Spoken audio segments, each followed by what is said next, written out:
محترمو زه صرف د امر او د حکم په بنیاد باندې دو څلور خبرې کوم ان شاء الله اکابر موجود دي هغوی به تاسو ته خبرې کوي زه اصل لغه تعزیت کې د خپلې حصې شاملولو دپاره دو څلور خبرو د عرض کولو کوشش کوم. محترمو دې دنیا ته چې څوک راغلي دي د دلته نه د هغوی تګ یقیني دی.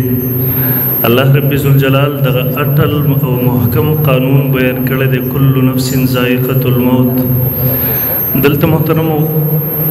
انبیاء کرام علیهم السلام راغلی دي صحابه کرام راغلی دي ډېر لوی لوی اولیاء راغلي وو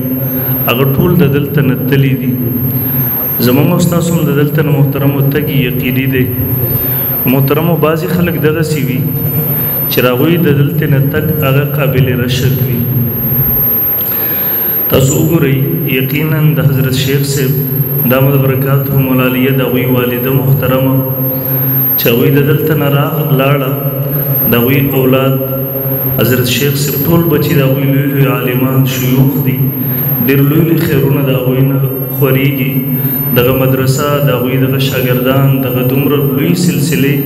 یقینا عند الله د هغوی د قبولیت علامت دی. موږ یقین دی محترمو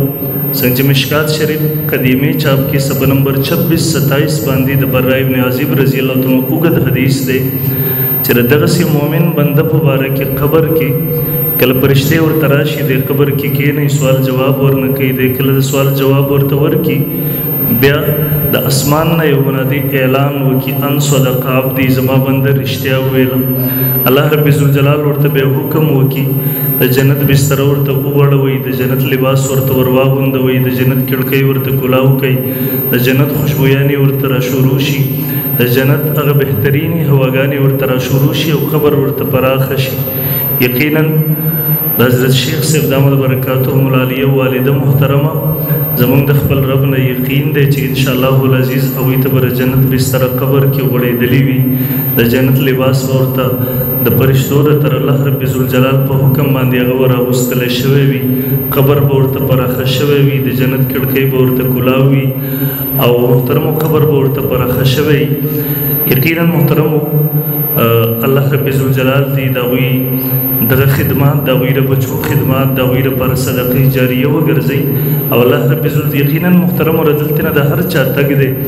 خو یو څوک د چا تګ دغسې لا وشي چې هغوی ته دومره لوی ذخیرې دنیا کې په هغوی پسې سټارټ وي شروع وي یقینا محترمو دغه قابل رشک وي. الله رب ذوالجلال دې موږ او تاسو ټولو ته هم دغسې کامیاب ژوند او زندگی چې څنګه د حضرت شیخ صاحب